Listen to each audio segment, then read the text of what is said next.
When it comes to making a movie, cooperation is key, but anyone who's ever had an annoying coworker knows that sometimes you just can't get along with that jerk you're stuck with. Considering how poorly Sex and the City 2 was received, it's a little surprising there were any expectations for a third installment, but star Sarah Jessica Parker said she was disappointed in September 2017 upon the announcement that Sex and the City 3 wouldn't move forward. Unnamed sources told People that this was Kim Cattrall's doing, claiming that the star was making outrageous demands in order to agree to appear in the third film. Cattrall, however, denied the claims, telling Piers Morgan in 2017, "I never asked for any money.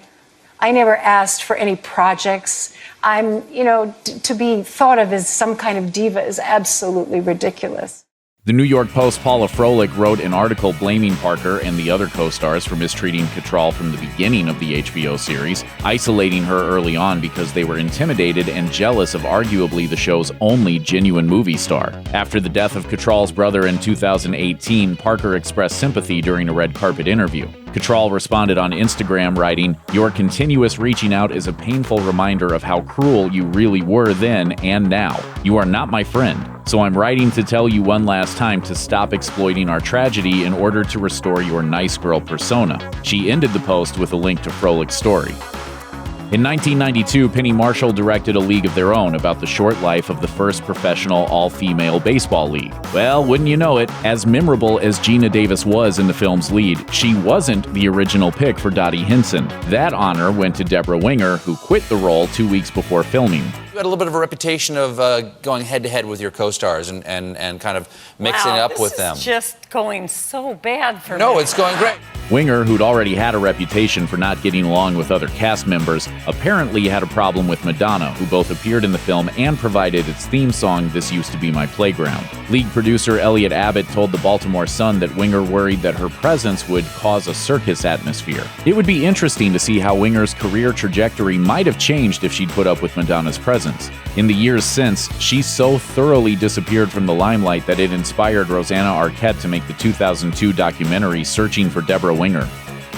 We'll probably never know exactly what Bill Murray said on the set of 2000's Charlie's Angels that angered Lucy Liu to the point that he was replaced by the late Bernie Mac in its sequel, Charlie's Angels Full Throttle. But the basic gist is that while filming a scene, Murray said something questioning Liu's acting talent, and Liu responded by throwing punches at him until the crew pulled them apart.